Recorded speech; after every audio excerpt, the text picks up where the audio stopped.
Racism. What can we do about it? I've got some ideas.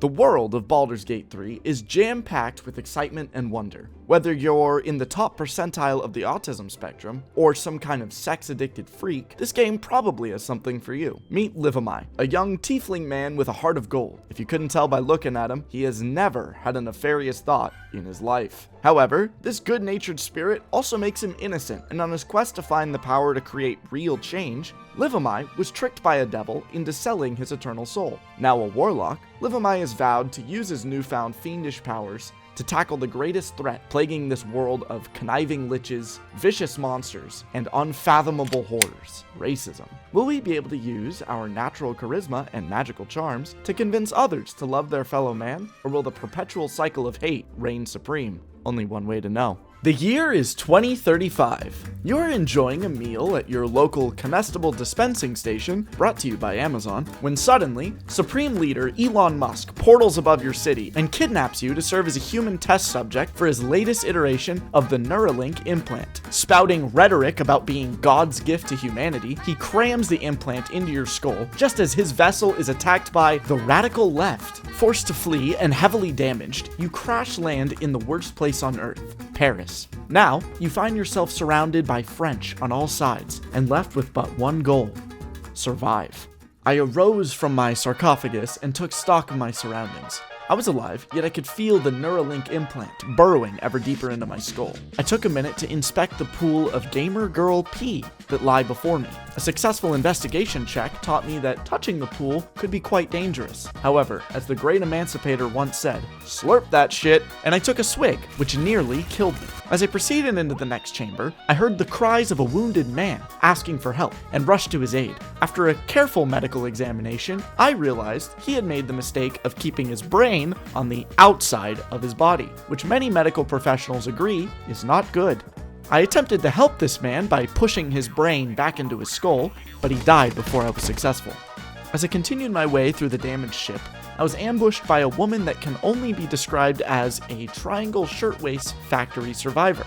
Her name is Lae'zel, and she was forcefully given a brainworm, same as me. Desperate to be rid of the worms, we banded together and quickly dispatched a nearby pack of imps before heading deeper into the vessel. It was around this point I encountered a woman named Shadowheart trapped in a pod. I released her from her incarceration, and she immediately began assaulting Lae'zel with racial remarks. This woman was clearly mentally unstable, an attribute that I find extremely attractive, so I invited her to join my party. Together, the three of us made our way to the control room of the vessel, where absolute chaos had broken out. Squid men were fighting devils, and I was feeling a little overwhelmed. Not wishing to stick around, I rushed for the controls and teleported the ship back to the material plane. The ship began to break apart in the air, and as it did so, I was hit in the head by some debris, which worsened my brain damage and sent me flying out of the vessel. Like a drunk driver colliding with a family of four, I survived the crash with 0 injuries. Now that I had escaped, I had 2 pressing goals that required my immediate attention. First, find like-minded individuals to aid in my endeavors and improve my survival rate. Second,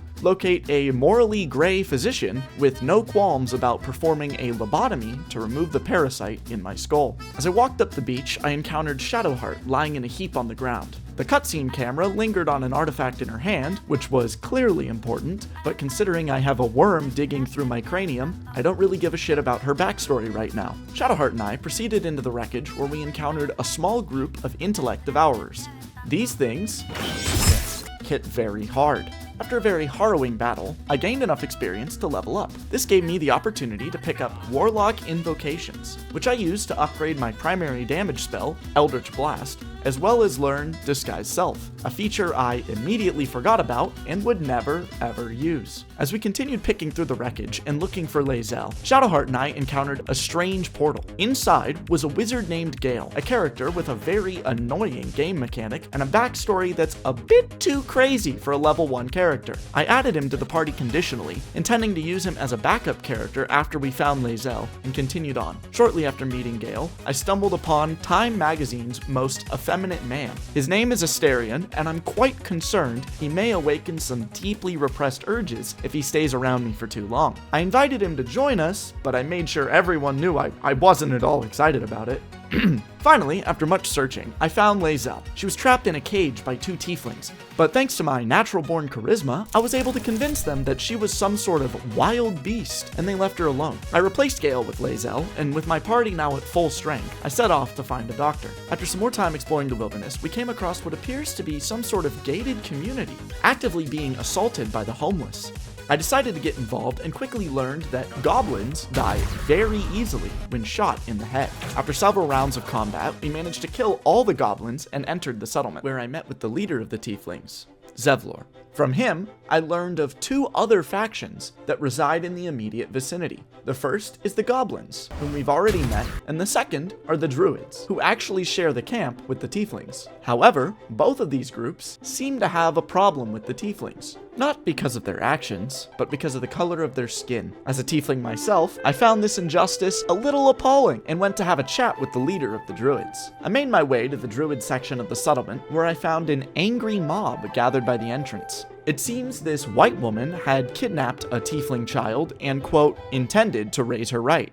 Understandably angered by this, I burst into the chamber and intimidated the woman into returning the child. As I conversed with the woman in this very serious moment, Shadowheart cried out in pain, yet when asked if she was okay, she got real cagey and dodged the question. I swear to fucking God, her mental illness is really starting to irritate me. She's so fucking hot. With the tiefling child safely returned, I decided it was time to head back out. According to Zevlor, there was a druid who could likely remove my brain parasite, but he was captured by the goblins. I stepped back out into the world, determined to rescue this man and rid myself of this curse. Nothing would distract me from my goal. Soon after leaving the settlement, I stumbled across a large cavern with some animal tracks leading inside. Just like that, I'd forgotten all about the druid and stepped into the cave, where I came face to face with the greatest foe of my entire campaign.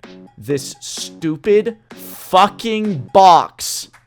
This box is enchanted to explode whenever someone deemed unworthy touches it. Naturally, I had to know what was inside and spent the next 20 minutes trying to figure out how to open the box. I tried opening it with each party member, hitting it with my sword, and eventually shooting it from afar. All attempts failed, and in my frustration, I decided to throw the box against the wall, which did not go well for me.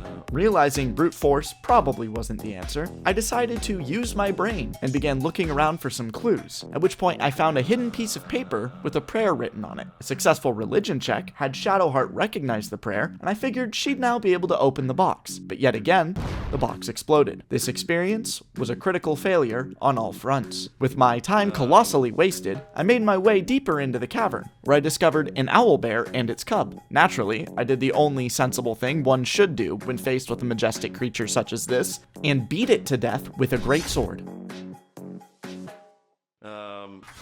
With the beast now dead, I left the cavern and made my way up the road, where I encountered a group of paladins seeking shelter in some sort of tavern. It seems they had a run-in with a devil that had wounded them quite severely and asked for my help in dealing with the menace, promising me a sword if I defeated it. Naturally, I said yes and set out to deal with this threat. I headed down the hill to send this fiend back to the fiery pits of hell, and oh my.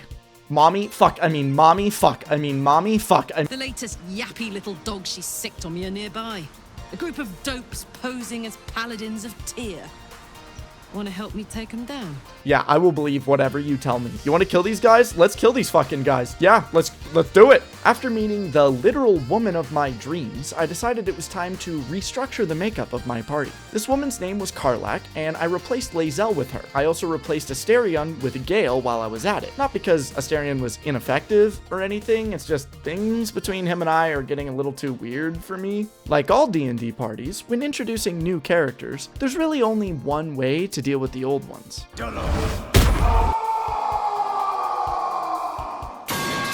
With Karlach now by my side, we raced up the hill to kill the so-called paladins. We absolutely butchered them in the following encounter, and I claimed the greatsword I was originally promised off their corpses. As we continued exploring the wilderness and searching for the goblin encampment, we came across a luscious marsh, overflowing with green trees and an abundance of clean water. We entered the marshland and encountered a pair of Italian men harassing an old woman. Being the good man that I am, I got involved and dealt with these two the way I deal with all Italian men, by burning them to death. the old woman thanked me graciously, inviting me to her nearby treehouse for a cup of tea, and then disappeared in a puff of smoke. Remember, gentlemen, whenever a strange old lady in the forest invites you to her home, only good can come of that. I entered the house to find the old lady screaming at a young pregnant woman she had apparently kidnapped. I figured this was maybe a bad time, but my raging autism prevented me from leaving, so I just stood there like a moron until I was addressed directly. Eventually, the old lady turned to me and spontaneously offered to remove the parasite in my brain in exchange for one of my eyeballs. I was a little taken aback, but weighed the options in my head and figured losing an eye was better than being transformed into your average Canadian man, so I agreed. Suddenly, the old woman's form transformed, revealing herself to be a hag in disguise. All illusions dropped, and what I thought was a beautiful marshland was revealed to actually be the putrid streets of downtown Los Angeles. Before I could fully process this turn of events, the hag jammed her finger into my eye socket, stole my eyeball, and fled with it into the nearby wall.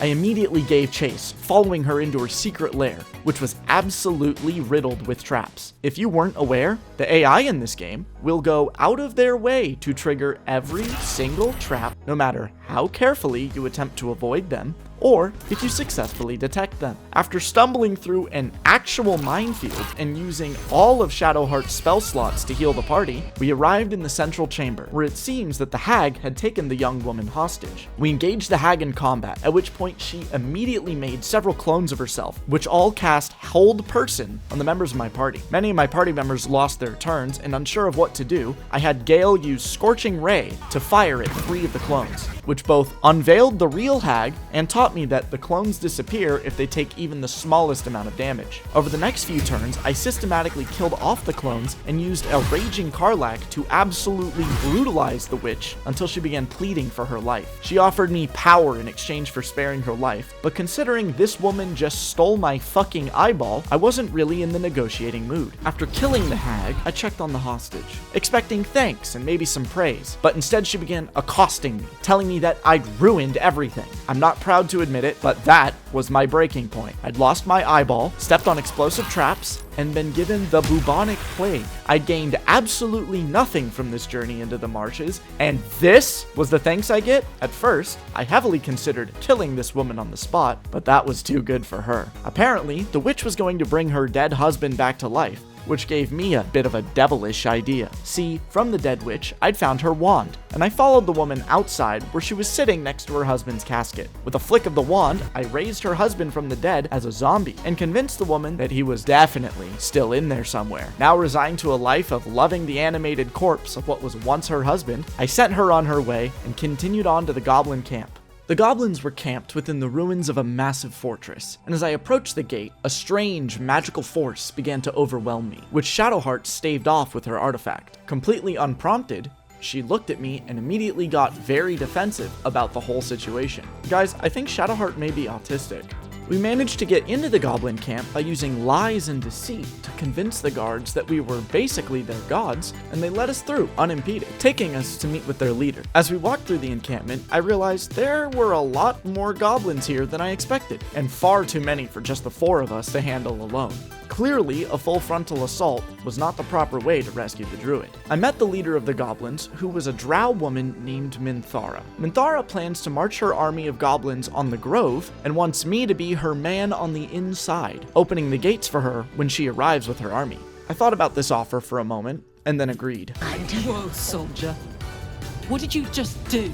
Don't worry, Karlach, my dear, I have a plan. See, instead of taking the goblins head on, it would probably be far smarter to lure them out to the grove and pick them off from atop the walls with the help of Zevlor and the other tieflings. And while that may seem like it's endangering the lives of the tieflings, don't worry, I have an ace up my sleeve. I returned to the grove to discuss my plan with Zevlor, but learned some terrible news. Apparently, the druids intended to kick the tieflings out of the camp by the end of the day, which would guarantee the deaths of all of them at the hands of the goblins. To me, this was the final straw. Knowing what had to be done to secure the future of these people, I once again made my way to the druid section of the camp, entered the chamber with the leader of the druids, and executed her along with her companions. This action plunged the camp into civil war, and aided by the tieflings, we systematically slaughtered all of the druids. Now, I know this pile of bodies looks bad, But trust me, there was no other way to resolve this situation. With the druids dead, we began making preparations for the defense of the grove's walls, placing explosive barrels in front of the entrance and taking up defensive positions on top of the walls.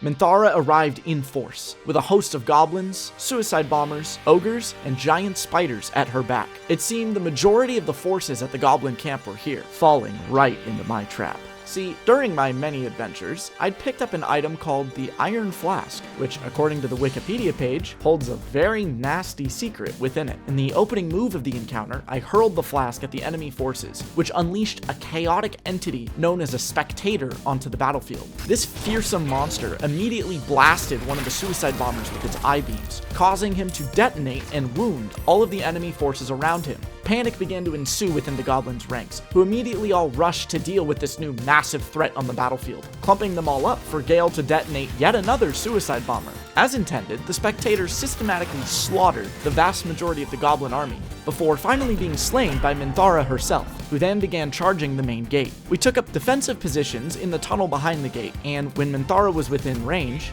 detonated the explosive barrels by the entrance, which instantly killed her. With her death, mopping up the remaining goblins was easy, and before we knew it, we'd won. We'd solved the racial prejudice facing the tieflings by killing all other races except for them, and for this, Zevlor offered us his thanks. Several hours after the battle, the druid we'd been searching for returned to the grove on his own. Apparently, with the goblin army defeated, he'd been able to free himself and thanked us for all that we'd done.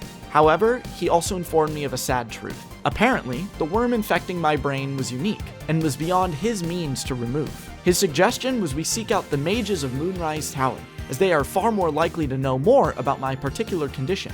He said the best way for me to get there was to go through the Underdark, and that there was an entrance within the now abandoned goblin encampment. I made my way back to the goblin fortress, navigated through the dungeons, and descended down a great ladder into the deepest parts of the world, where the next leg of Livamai's adventure awaited.